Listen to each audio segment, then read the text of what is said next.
Swinging a high drive into center field. Hits at the wall. It is gone! Cassis does it again. It's gone! It's into the bullpen! This game is tied! This game is tied! And he swings and rips one to center field. It's high, it's deep, it's back, it's gone! Sale winds, he fires. Swing and a miss, strike three, it's over! The Red Sox have won the World Championship! What's up? Welcome back to Play Tessie. It is episode 219. This is the official Red Sox podcast of WEEI. Remember, before we get going, hit that subscribe button wherever you get your podcasts. Rate 5 stars. Find us on WEEI's YouTube channel. Got the Play Tessie playlist there with all of our episodes. So subscribe to WEEI and remember to hit the thumbs up on all the videos in that Play Tessie playlist. Find us on the socials at Play Tessie on Twitter, Instagram, and TikTok.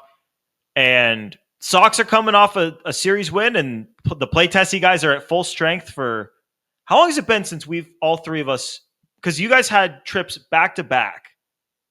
Sammy and Pat are both here. Ooh. So Sammy was in Italy for about a week, and Pat was in Portugal for about a week before that. So it's probably been 2 weeks. I think it's longer. The last recording that we were both on would have been the May 12th drop.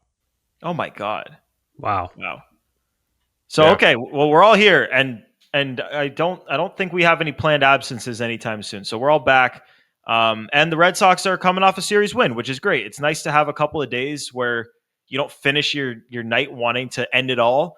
The problems are still the problems. Like the Red Sox still didn't hit very much this series, and the injuries continue to stack up, and so those problems aren't going anywhere. But the goal of this team needs to be take it day by day.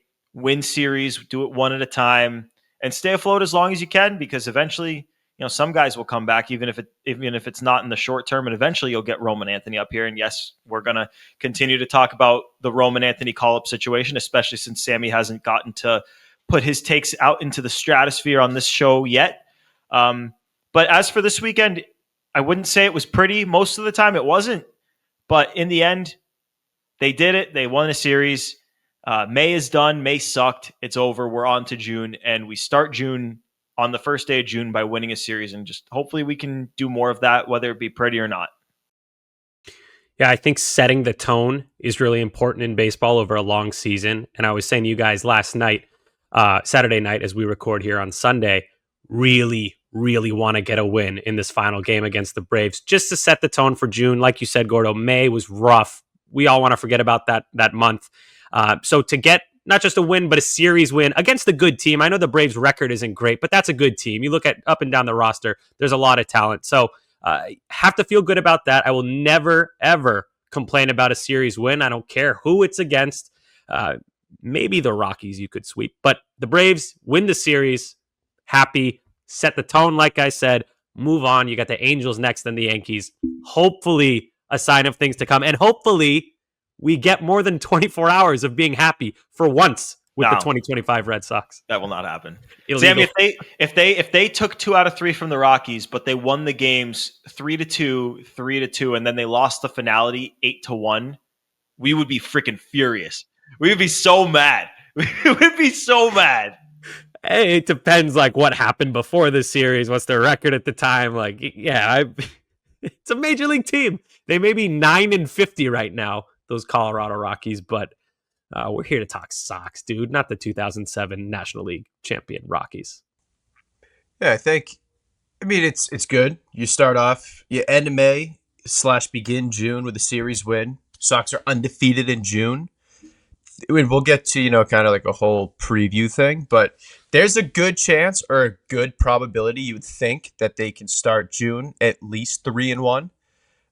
They'll see both Kikuchi and Tyler Anderson, which will be tough.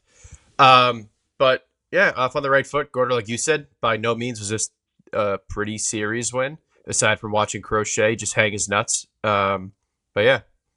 That's where we should start this off, is just how oh my God, how good Garrett Crochet is and how lucky we are to have him. Because if they had decided to just kind of run it back with last year's rotation, and let's say they brought Nick Pivetta back, because I see a lot of people complaining about the fact that Nick Pivetta is out there dominating in San Diego. I promise you, if they had brought him back, it wouldn't have just been, oh my God, Nick Pivetta is randomly good. No, he would have been the same Pivetta that we'd seen for years because he's still in Boston with the same infrastructure, preaching the same things to him.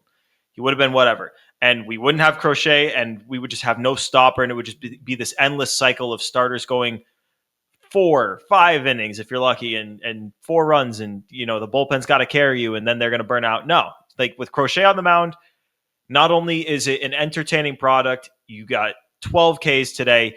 I would not have personally brought him back in for that 7th inning at 99 pitches. Like, it's funny to me how a couple of weeks ago it's like, okay, today's the day when they have no relievers. Like, we have to be careful with him specifically today. But every other day we can push this guy well over 100 pitches every single start. I wouldn't have brought him back out for this one. But like, did it make for the most entertaining half inning of the game? It absolutely sure fucking did, because he goes out there, strike out on 3 pitches, strike out on like 5 pitches, then another strikeout, strikes out the side, comes off the mound with his classic Crochet like, "Rah!" and it's just, it sets the tone for the rest of the game. You don't have to eat an inning. We'll get into the injuries, but Justin Slayton placed on the IL, so only having to use Weiser and Chapman today, and not having to use, I don't even know who they would have used in the inning before. Maybe they would have gone to Bernie for like the 1800th day in a row. I don't know. But having a guy like Crochet on the mound every 5th day, it gives you kind of a restart. Like, this bullpen dies out there on the stake like every day. But you get built-in off days and you get built-in Crochet days, and that kind of allows you to reset things when things look as rough with the bullpen. Not performance-wise, but usage-wise, as it has.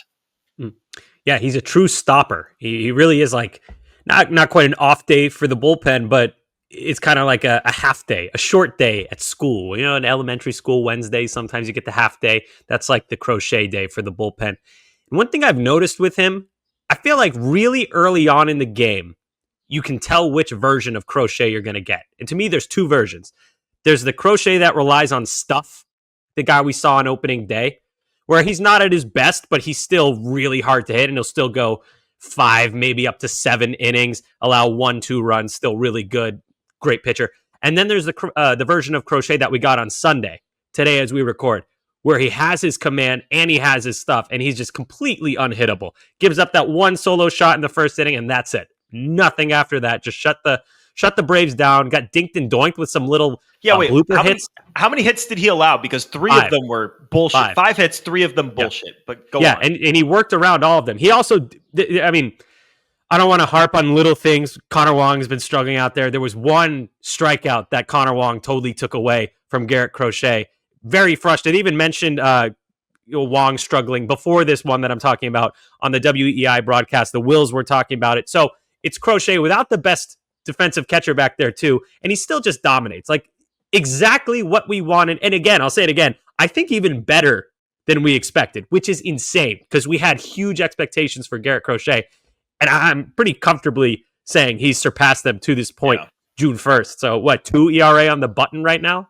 No, Nuts. It's lower now. It was 2 before he came off in the last inning, so it's 1.98. 1.98. He's a starting pitcher. That's a really good ERA for a relief pitcher, and this guy's... It's amazing. Like, he can be not on. He can be having a bad day and still look great out there. Just a pleasure to watch. Like, every 5th day, it's like prime Chris Sale, must-watch TV, and it's the Red Sox. Who would have thunk it? Yeah, Sammy, you just said it.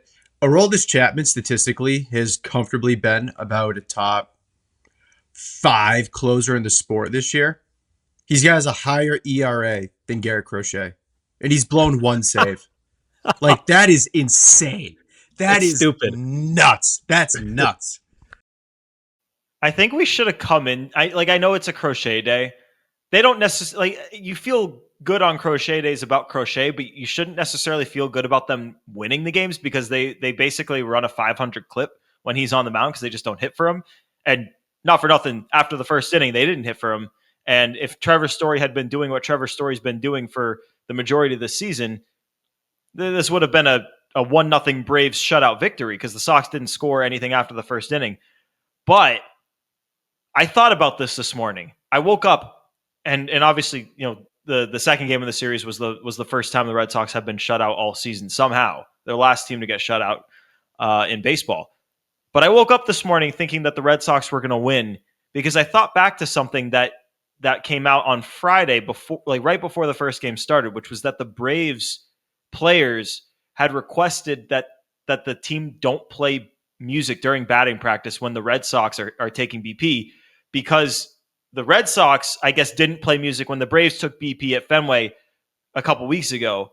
And as soon as that came out, as soon as that like little bitch behavior from the Braves came out and was out there in the stratosphere, I knew there was no way, even the Red Sox with how bad they're going, there was no way they were going to lose a series to the Braves. So coming into the third game, rubber match 1-1, with that hanging out in the stratosphere, with the Braves players having done that, there was no chance that they were going to be rewarded with a series win. So I should have known that Crochet was going to have 12 punchies today, and the Sox would actually score a few runs. That's so dorky, man. Why don't they challenge the Red Sox to a pillow fight after the game, too, while they're at it? That's like, what? You didn't play music for us. We're not going to play. And it's the Braves, too. The Braves are cool. I feel like that's a cool team. Like Atlanta, cool city, hip-hop city. A lot of rappers come out of there. Good sports town. Falcons, popular. Hawks, whatever. Cool players. Cool players for the most Thrashers. part. They have aura. A lot of them. Yeah, Acuna, Harris is cool. Albies. But, like, what the fuck? That's dorky as hell. Just very, very dorky. Not, like, disappointed in the Braves, just kind of confused. Like, I don't even think that's enough to like galvanize the Red Sox and be like, dude, they turned off the music on us. We got to get like, it's dorky. What are you doing, Braves? That's not something that can galvanize a team. No way. But the baseball gods are not going to reward that. Like if the Red Sox, like what like the game presentation crew that probably decides whether or not the other team is hearing music or not in BP, like what are we doing? The players on the Red Sox probably had no idea that they didn't play music during the Braves batting practice at Fenway. Like, it's stupid. If you're the Braves, you don't like it, then do what the Mets did. They brought a boombox and they played their own music. Yeah, there you go, dorks. Well, dorks, bitch boy behavior. You know who else brought a boombox? The 2018 Yankees. Dorks. Oh, dorks. That was the best. I love that Aaron Judge did that. Never forget. Never forget it. Do we want to talk about one more good thing before we get into some of the other stuff? Does anybody have renewed faith in Trevor Story after this series? I'm not there. But I was happy to see him produce. I don't know about renewed faith. I kind of have been in the same. Well, okay, let me back up. I think it's fair to say I'm pretty patient with these guys. I'm not a big like fire this guy, change this. Like I'm content waiting things out a lot of the time. I was pretty damn close to being like completely pulled the plug on Trevor Story. So I don't want to be like, oh, I never was panicked. I did notice his stance is a little bit different. He's not draping the bat over his shoulder like he had been, and he looks a little more athletic. And then on the radio, Middlebrooks was talking about how Story he alluded to Story might have been a little bit overwhelmed with all the data and analytics he was getting from the Red Sox, which, credit to the Red Sox. They have all that information available. But for some guys, that's helpful. For some guys, it's overwhelming. Sounds like it was overwhelming for Trevor Story. So he was saying to Middlebrooks, I just got to go out there and play baseball, simplify everything. And it worked. All 3 games, too. I know he didn't have hits in the second game, and he still struck out a bit, but the contact was hard.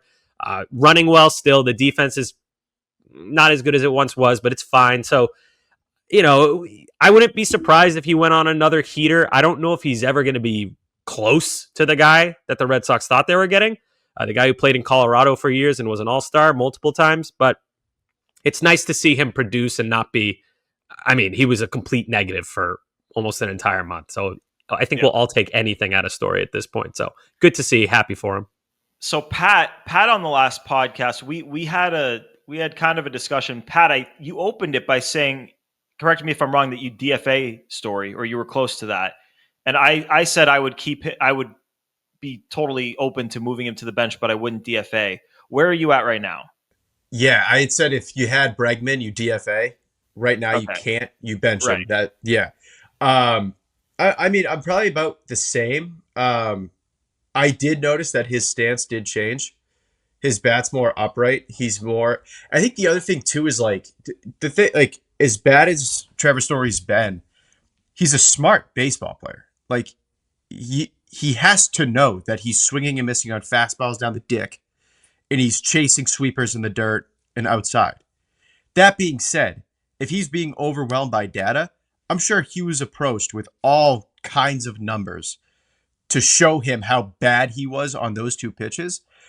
And I feel like once you know that and have like the numbers behind that, you don't want to do it so badly. You do it even more. Yeah. This series, it just looked like he was more relaxed at the plate.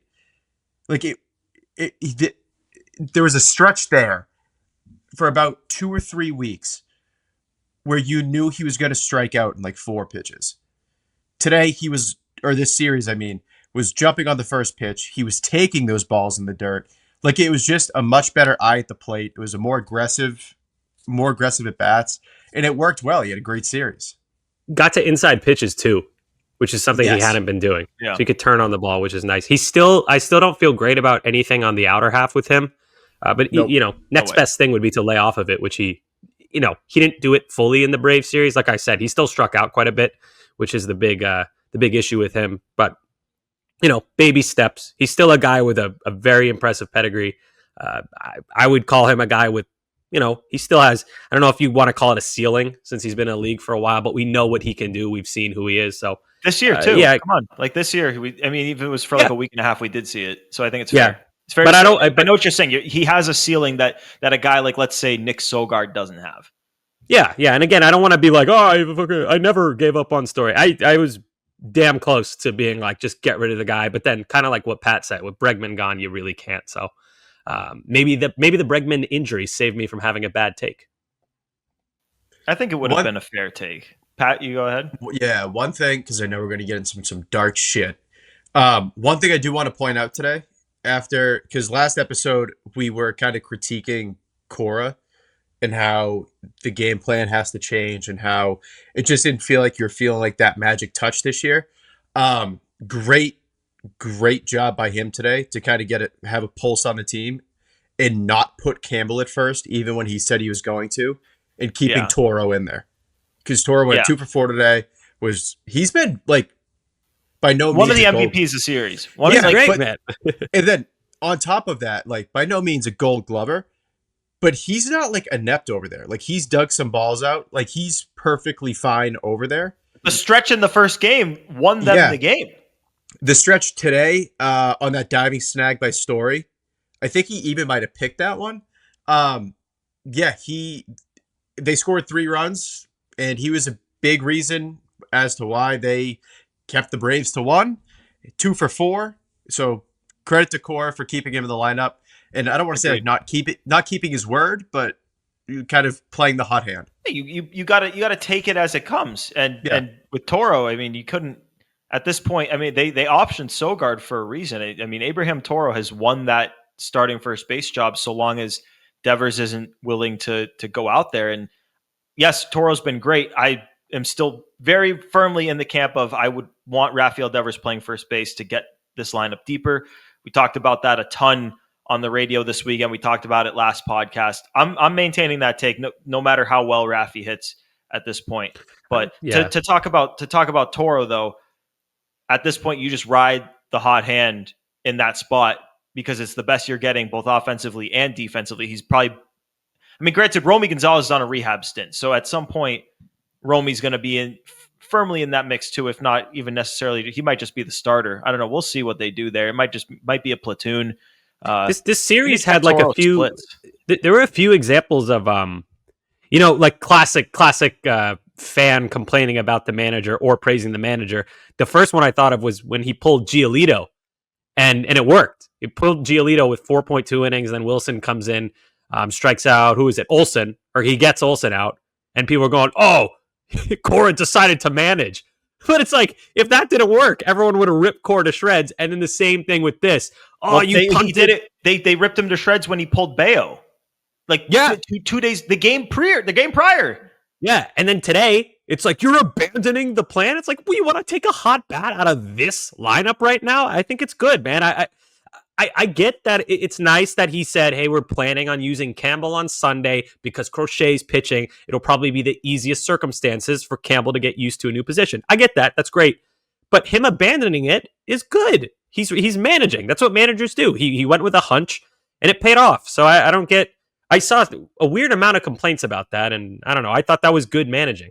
I do gotta say, one thing that was also good about Cora is that he lengthened Crochet to what you were talking about earlier, where he only mentioned Weissert and Chapman. You guys know who's pitching tomorrow in the series opener against Atlanta? It's Fitz. It's Fitz. Fitz. But he's being piggybacked by Dobbins. Which is basically rehab start number 3. You have Dobbins piggybacking after that, so you're saving the bullpen again. Yeah, hopefully. Oh, good. Because hopefully Fitz can go 60 pitches this time, and then Dobbins can get you a couple innings after that, and then you're at a point where hopefully you're winning, and you can. Well, I don't know what Weissert should be available. We'll see. I don't know if Chapman will be. But just win the game. Just win the game on Monday. Here's the splits, by the way, coming into today with Abraham Toro. Against righties, he's hitting 319, 915 OPS. Against lefties, he's hitting 143, 286 OPS. Again, this is before Sunday's game, but pretty clear to me, even though he's a switch hitter, there's a platoon right there with Toro and Romy Gonzalez facing the lefties. And maybe Romy can find some time in other spots as well. I don't know. We'll see about third base. Maybe you give Story some breathers, give Meyer some time at short. The more time you get that kid at shortstop, in my opinion, the better. Because just my thing on Story is that, you get, it's tempting because he said during the Brewers series, like, I feel close. Like, I feel like I'm right there. And then he has a good series right after. So it's tempting to see him say that and see it work and say he's okay, here we go, he's back.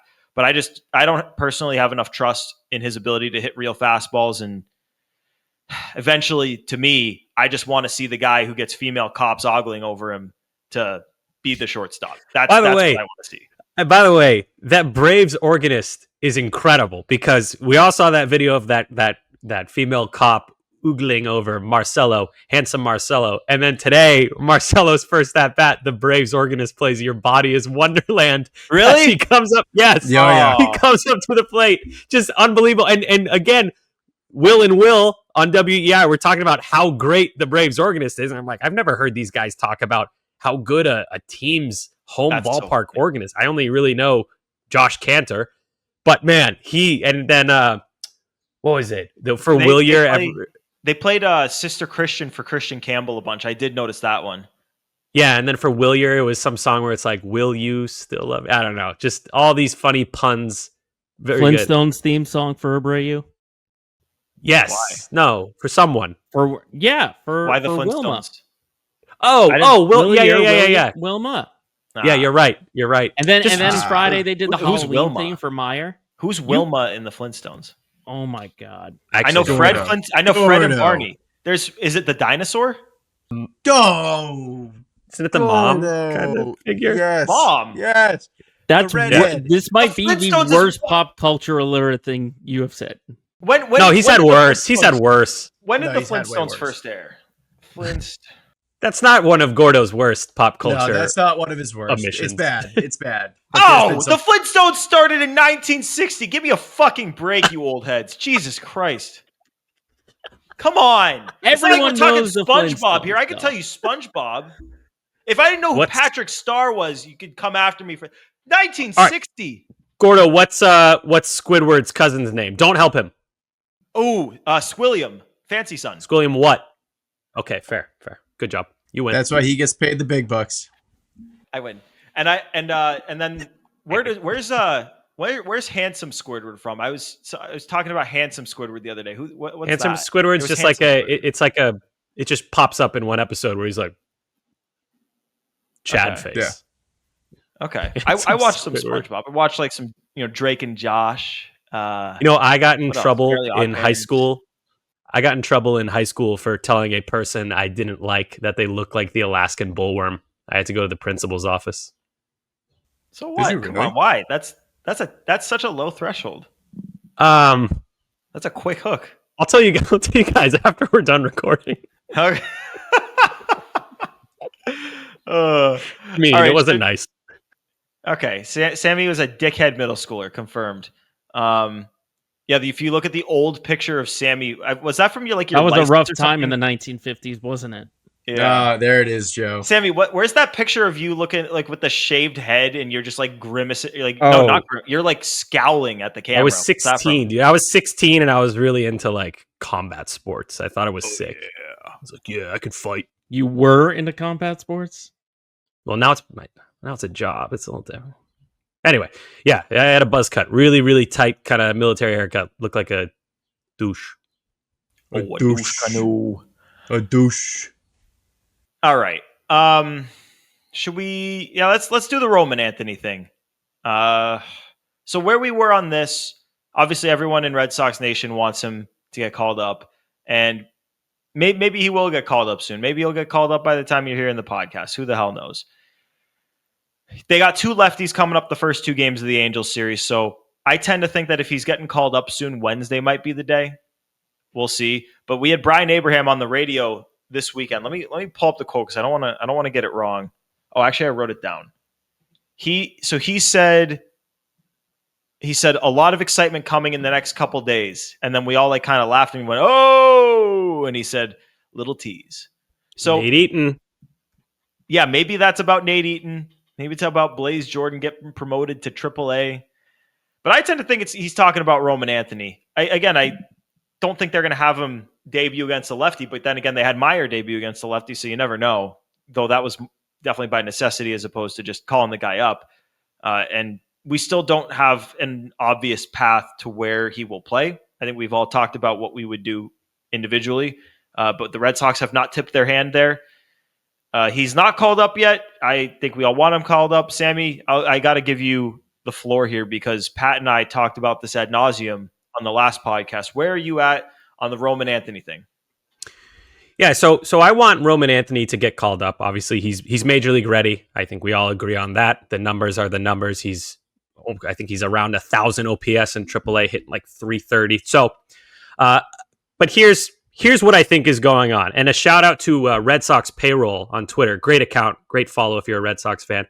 Shout out for this nugget. So if you exclude the 2020 shortened season, over the last 10 years, 0 top 2 finishers in the AL or NL have debuted after July 1st, which is a month from today as we record. That's a month from today. Season's going to be over by then. No, trust me, I'll make this a little better.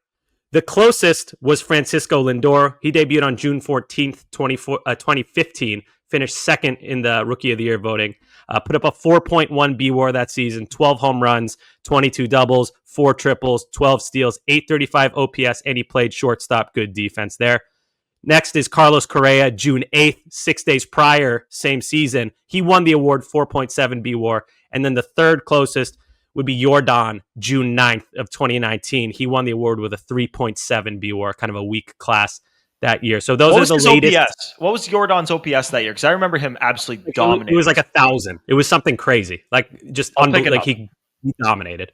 But those are the latest debuting. What is it? His OPS that rookie year?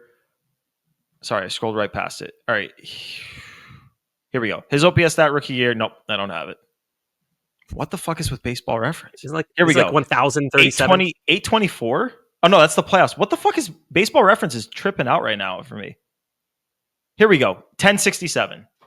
1067. Okay. So yeah, so if Roman Anthony hits 1067, fine. You'll give the extra year and make the playoffs and you'll be happy with it. So the guys I'm talking about, you have 2 stud shortstops who both hit and play good defense. Lindor, Correa. Those 2 debuted on June 8th and June 9th, respectively. Then you have Jordan, who's just an insane bat. Doesn't really give you much on defense. He's probably more of a negative on defense. He debuted on June 14th.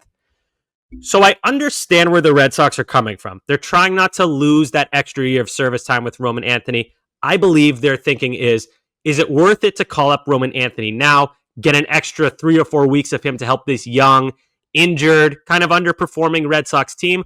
Or do we play it safe and make sure we keep the extra year of team control, considering that, in theory, that extra year, that's a prime Roman Anthony year, a year where he could be making like $30 million if all goes well. So also worth noting, the 2025 AL rookie class, it's not super strong. Jacob Wilson has a pretty juicy lead right now in terms of WAR, at least 2.5. And second, you might argue, is the Narv at 1.8 BWAR. Other than that, Christian Campbell, he's fallen behind. Marcelo hasn't played nearly enough to get into the mix. You have Shane Smith, Cam Smith, Chase Mydroth, Jason Dominguez, all kind of in that second tier of rookie right now. So not only is this kind of a conservative approach with the Red Sox trying to make sure that their star prospect doesn't come in the top 2 for Rookie of the Year, as crazy as that sounds, it's also kind of a cheap approach, considering at the end of the day, this is the Boston Red Sox. They can pay as much as they need, and it can direct you to that $700 million offer they gave to Juan Soto in the offseason that he turned down. I would call up the kid, and I'd be aggressive in paying him, and I don't want people to use this as an excuse for the unfathomably wealthy Boston Red Sox as to why they're holding Roman Anthony down. I hate that. So that's where I'm at. I get why they're doing it. I get the logic. I think it makes sense, but I think it's cheap. I had kind of hoped we moved past that with the Christian Campbell extension earlier. It appears not. So, and that's not to say that Roman Anthony would be just as easy to extend. I think he'd be more difficult to extend.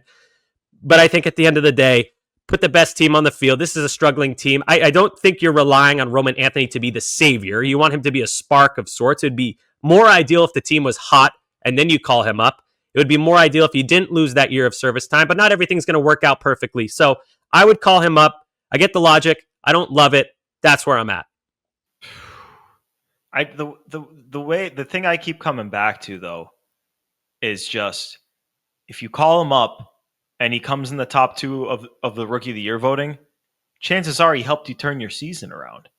Chances are if he does that, you can stay afloat until Bregman's back and maybe you make the postseason. Obviously, the worst case scenario would be he comes in second for the Rookie of the Year with a solid season, but it was a shitty class and he was just able to come in second and it wasn't good enough to get to the Red Sox to the postseason. They lose the year of control and they miss the playoffs. That would obviously be the worst case scenario. But to me, baseball gods have a way of punishing those who mess with the game. And the Red Sox manipulating Roman service time, which they're so obviously doing. I mean, the way Breslow answers these questions with like these tiny little bits and if everyone needed to be as developed as they are asking Roman Anthony to be to make it to the majors, there would not be a player in the major leagues. Like the way I see this playing out is they're going to end up getting pressured to promote him in the next week, maybe 2, and he's going to play really well. And yeah, I think the worst case scenario happens. I think they make it. He gets that year of service time shaved off because he plays really well. And I think because they waited so long because they didn't have him on the opening day roster, I might as well just say, and for a number of other reasons, they missed the playoffs. And it's a bad scenario. But the truth is, if you keep delaying his call up, I mean, if you delay it till like Red Sox payroll said July, no one wins it after July. If you waited till July to call him up, the season is probably going to be over by then. You're going to be so far out of this thing by July. You might as well wait another year to call him up. Wait till next July. July is like the complete fail-safe. You will not lose the year of control. That's why I led with that date. That is the absolute, you will not lose. Mid-June, nobody's won it later than what? June 14th? June 14th. Nobody has come in second place later than June 14th. That is 2 weeks from now. What did Gary do? Wait, since when though? Because Gary Sanchez did something crazy. Wasn't Gary 2020 though? He was like a weird season. Yours was since when? I took out 2020 because it was a weird season. He wasn't 2020 though, because he was on the Yankees in 2018. Yeah, he was the 18 team. Oh, that's true. Yeah, I don't know. He played 53 games and he had a 1032 OPS. He hit 20 home runs in 53 games. Holy fucking shit. That's insane. And he came in third, right? He came in second.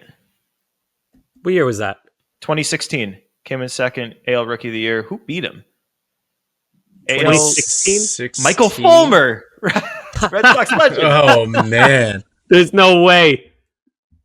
Dude, Michael Fulmer had a 5.5 WAR as a rookie. Gary Sanchez. No. Gary Sanchez debuted October of the year prior. So I didn't include him. Oh. Yeah, he played 3 games. Yeah, so he debuted earlier. But man, yeah, so I get what the Red Sox are doing. I don't like it. And I don't like the like pejorative kind of like, of course, why would you call him up? You're going to lose this year of control. It's like, I get that, but you're the fucking Red Sox, dude. Pay the guy. Pay him, yes. We shouldn't be tiptoeing around this. Like, you did it with Campbell, And I know it's not a perfect comparison. I know Roman's a better prospect. I'm aware. But still, you can pay both. If you wait and he does well in Major League Baseball, the price just goes up too. And by the way, I see some people hypothesizing that it's about the Super 2. It's not. If it's about that, No way. There's no chance. There's no chance. There's no chance it's about a couple $1 million years down the line. Let's explain that out for people who don't know what that means. So good luck. I'm going to have a hard time with this. So fill in the gaps if I miss anything or fuck anything up here. But the Super 2 thing, it's like every player has 6 years of control before they get to free agency. The first 3 years, they're basically earning minimum salaries.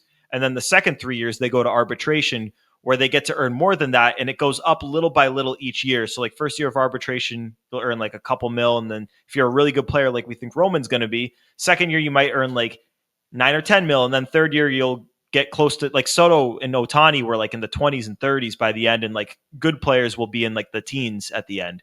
If you're Super 2, that means you were called up early in the year, but not it's like if you're called up between April 15th and July, or no, it's like early June. So like only like 20% of rookies will get there.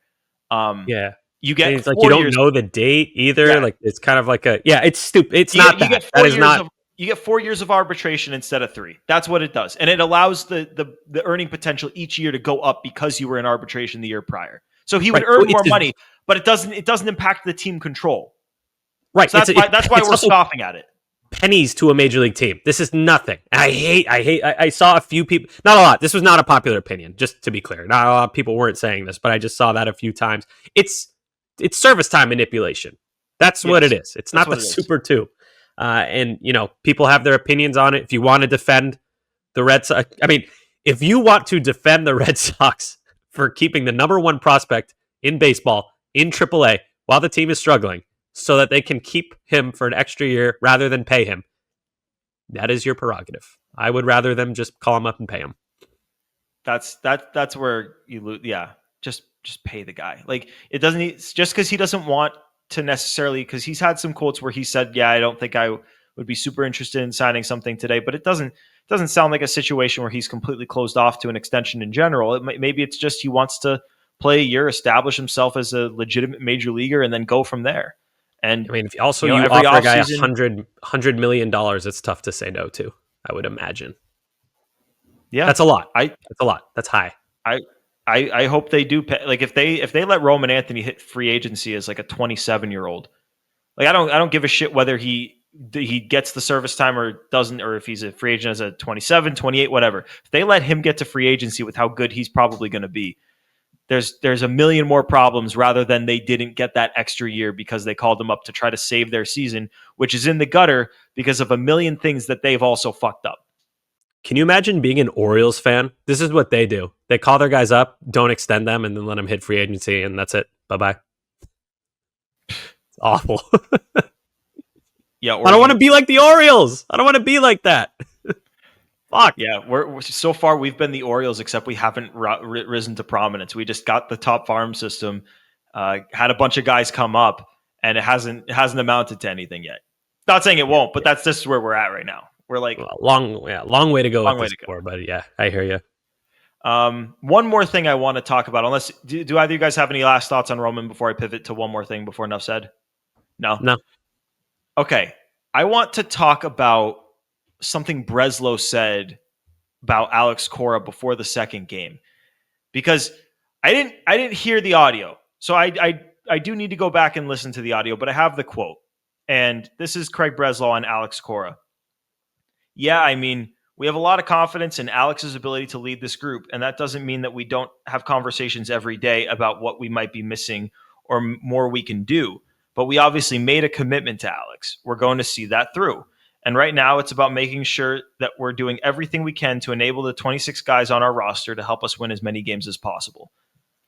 The reason I brought that up is because that didn't necessarily, and you guys tell me if I'm stepping out of line here, but to me, that didn't necessarily sound like the greatest vote of confidence in the manager. Not saying that Alex Cora's job is in jeopardy, because I very much do not think Alex Cora's job is in jeopardy during the season. No chance. But I do think that the fact, like that quote, did not inspire it. Just maybe Breslow is sitting here thinking like, maybe there's something to this sort of disconnect between Breslow and Cora.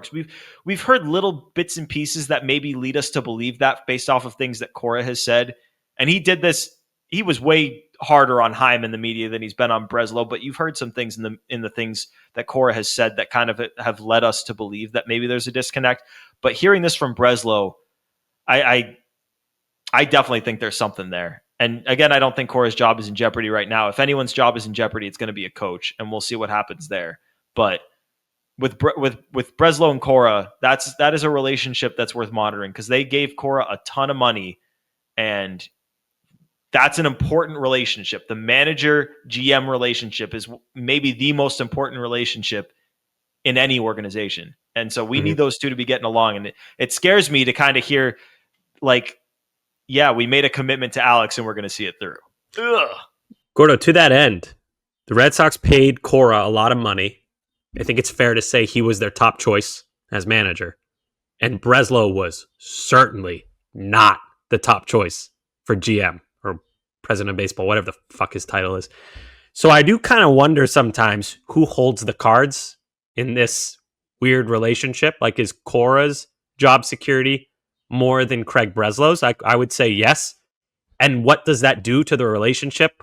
Like, I don't know. But I agree that doesn't exactly sound like a ringing endorsement. I said to you guys earlier, it sounds like what parents who probably should get divorced but aren't getting divorced because they want to, for the betterment of the kids, we're going to see it through. That's like what that sounds like. That's not what I think Cora and Breslow are like. That's just what it sounds like. So, apparently it was meant to be a compliment. Maybe. Maybe. Yeah. I don't know. Weird. It almost feels, whoa, what the heck? Sorry, fella. We lose you. It almost feels. Am I back? Are we good? Sorry. Yeah, I got a phone call. It almost feels like. Oh yeah, it almost feels like that. It was a word short, right? If he said like, "We have faith in Alex," and then all of that, or "We trust Alex," then all of that. There is no real like I don't even know. Like, no part of it really invoked their confidence in Alex, which was odd. It was more so sounded like we are contractually obligated to have Alex Cora for the next couple of years, and we will honor that contract, which is not very much an endorsement. That's just, oh yeah, we have to do this, or we're going to do this. It was a weird quote. Question for you guys. In that scenario, what's the ideal response that you want to hear from Craig Breslow?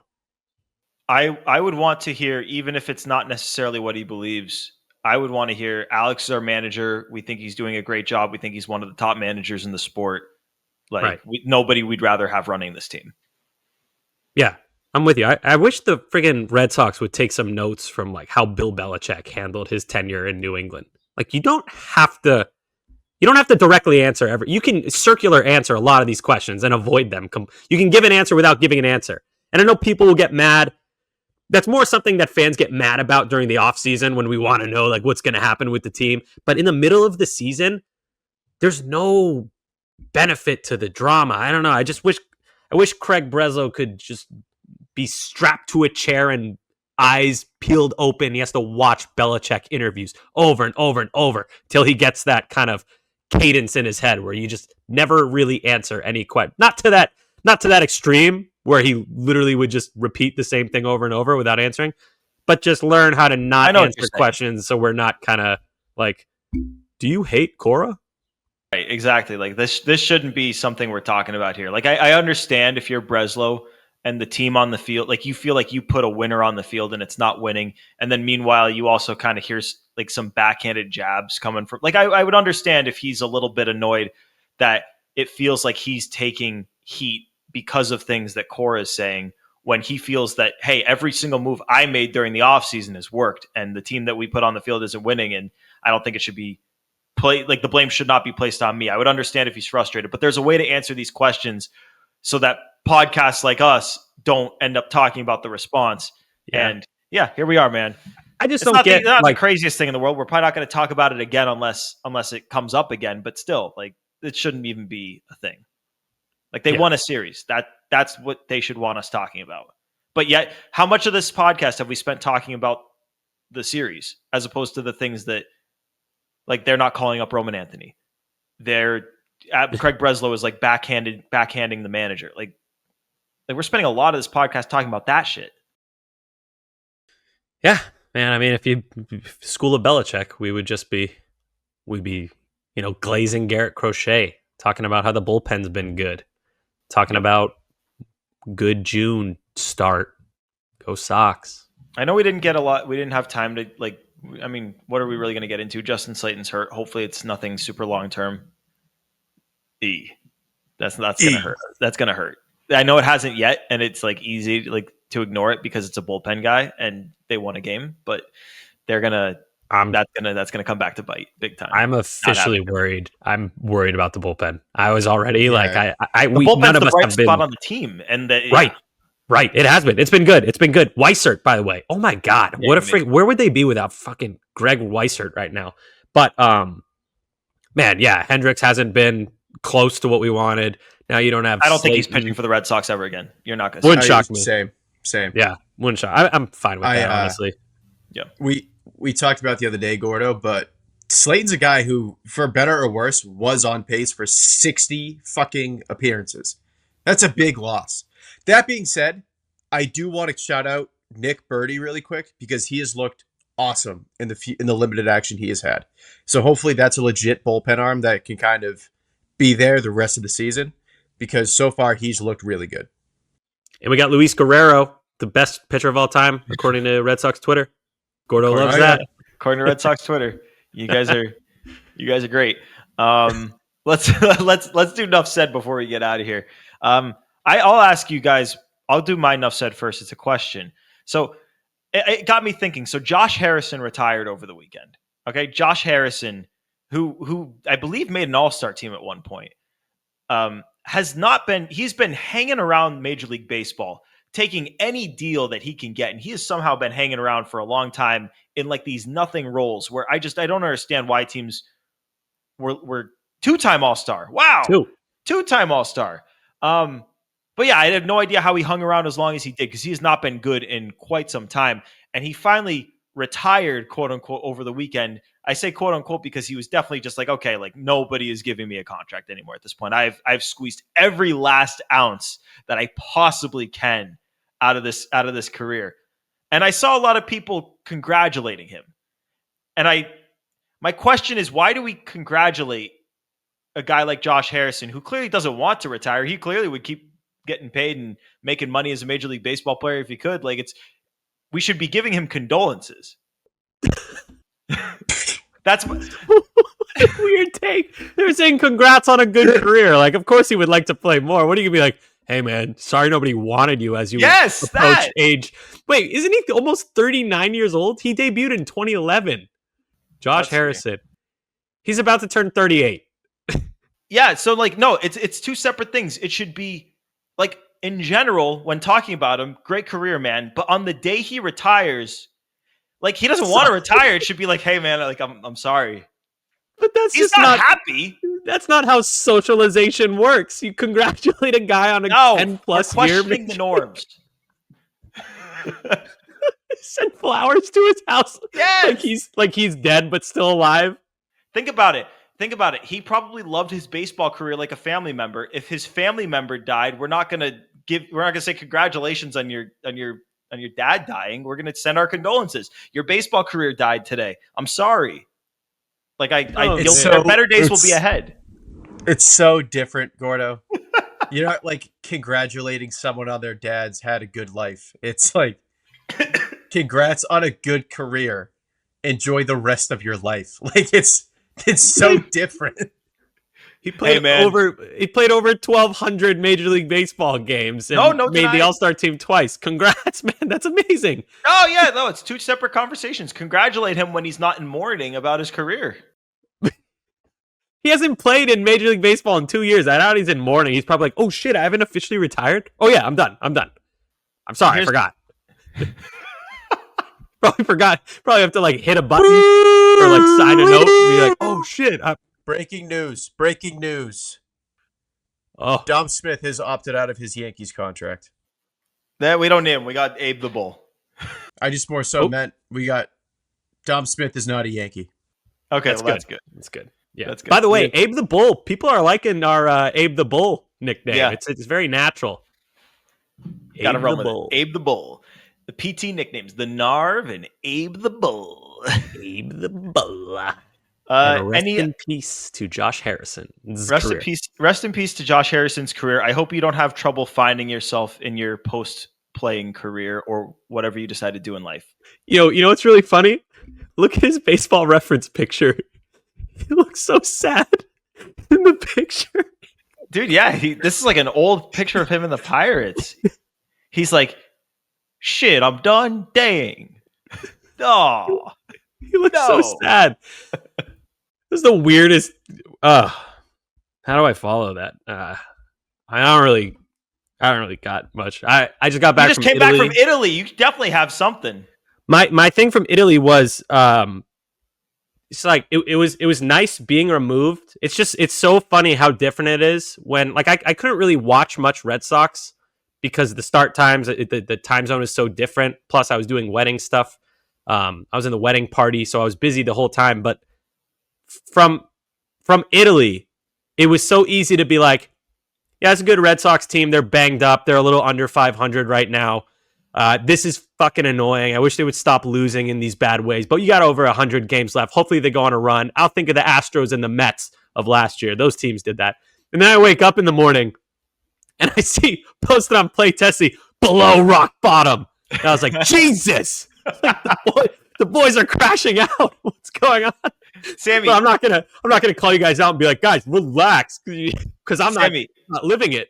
What we did, we did a podcast after the first Brewers game where they just did not score, and we were like, this is as bad as it gets.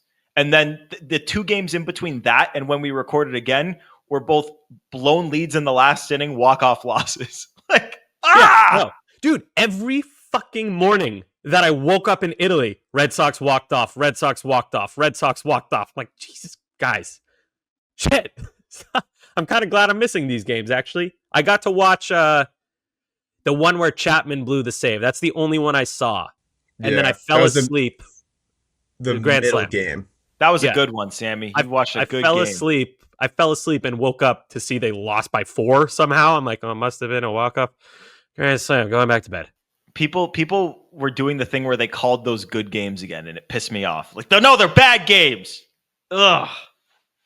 Yeah, no, it was just funny, like seeing that. Like, I keep reminding myself that teams were in way worse spots than this last year and made the playoffs. So then it was funny to me just to see the below rock bottom. But at the same time, I wasn't watching those specific games. I wasn't suffering through them.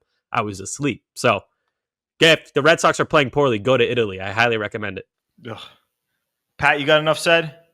I do. I sent it to Joe. We were talking a lot about dorks earlier. I think you can make a real argument that there's no bigger dork in baseball than Kobe Mayo. This shit is ridiculous. Joe, if you would. He gets in a rundown. I didn't see that angle of it before. Dude. Oh my God. Just blatantly goes out of the base path, body checks a guy. It doesn't show it in the video. The bench is clear. Kobe Mayo gets like confronted by, I think that's Miguel Vargas and Sosa.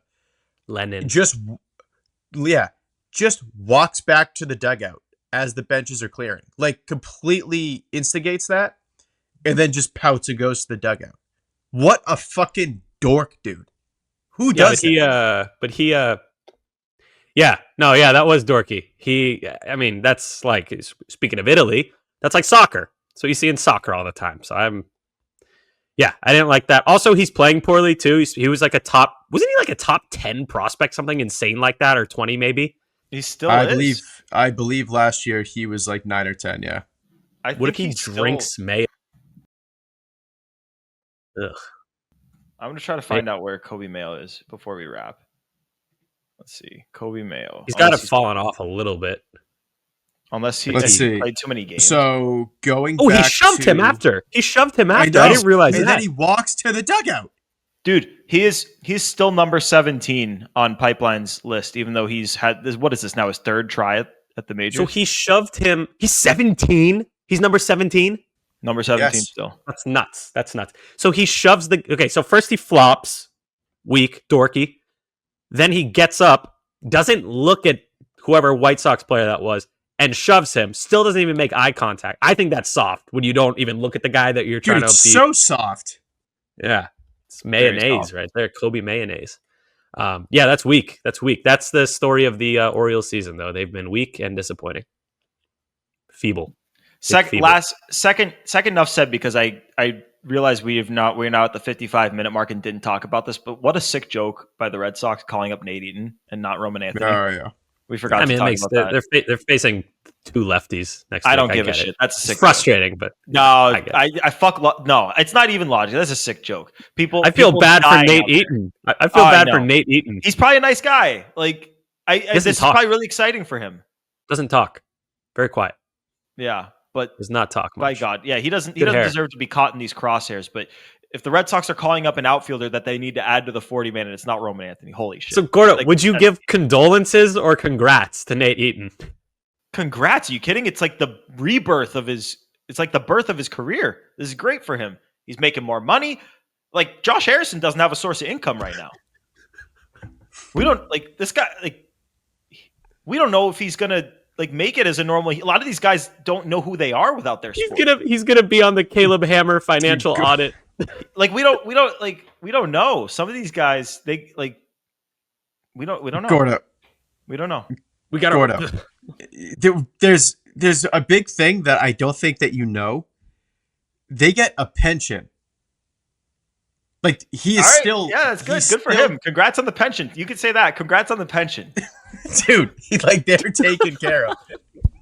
He's accumulated well over 10 years of service time. Like, he No, good gets for a him. pension, dude. No, congratulations on the pension. Josh Harrison, man. Good for you, man. Congrats on the pension. And congratulations to you, the listener, for making it through another episode of Play Tessie. Appreciate you guys tuning in. It's episode 219. Remember, subscribe wherever you get your podcast and rate 5 stars. Subscribe to WEI on YouTube. You can find all our episodes in the Play Tessie playlist. Hit the thumbs up on those. And then find us on the socials at Play Tessie, Twitter, Instagram, TikTok. You get the drill. For Sammy, for Pat, for Joe, and for Josh Harrison's baseball career, which is now, may it rest in peace. Condolences to you, Josh Harrison. Appreciate you guys tuning into this one. Peace.